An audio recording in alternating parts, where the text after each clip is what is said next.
స్వాతంత్ర్యం వచ్చి 50 సంవత్సరాలు గడిచినా పడుతూ లేస్తూ ప్రపంచ దేశాల వైపు దిక్కులు చూస్తున్న భారతదేశాన్ని గాడిలో పెట్టిన మహా మనీషి మన్మోహన్ సింగ్.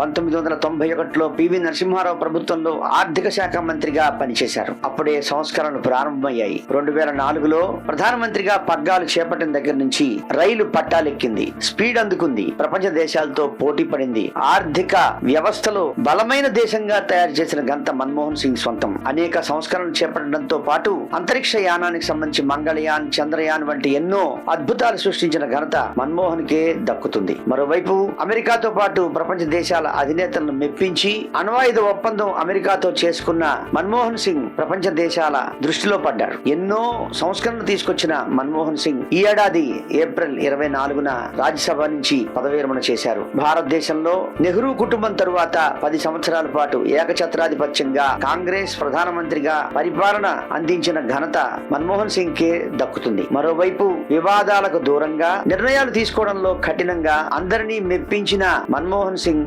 ఎంతమందికో ఆదర్శంగా నిలుస్తారని పక్కాగా చెప్పుకోవచ్చు. ఈ రోజుల్లో రాజకీయం అంటే ధనం, మరోవైపు కులం ఇవన్నీ ఏవీ లేకుండా కేవలం తన ప్రతిభతో ఆర్థికవేత్తగా ప్రపంచ స్థాయిలో నిలబడిన ఒక వ్యక్తిని పివి నరసింహారావు ఆర్థిక మంత్రిని చేయడంతో భారతదేశం ప్రగతి పట్టాలు ఎక్కిందని చెప్పుకోక తప్పదు. అటువంటి మహనీయుడు కన్నుమూయడం అందరికీ ఆశనిపాతంగానే భావించాలి. రాజకీయ వర్గాల్లో కూడా పార్టీలకు అతీతంగా మన్మోహన్ సింగ్ కి నివాళి అర్పిస్తున్నారు.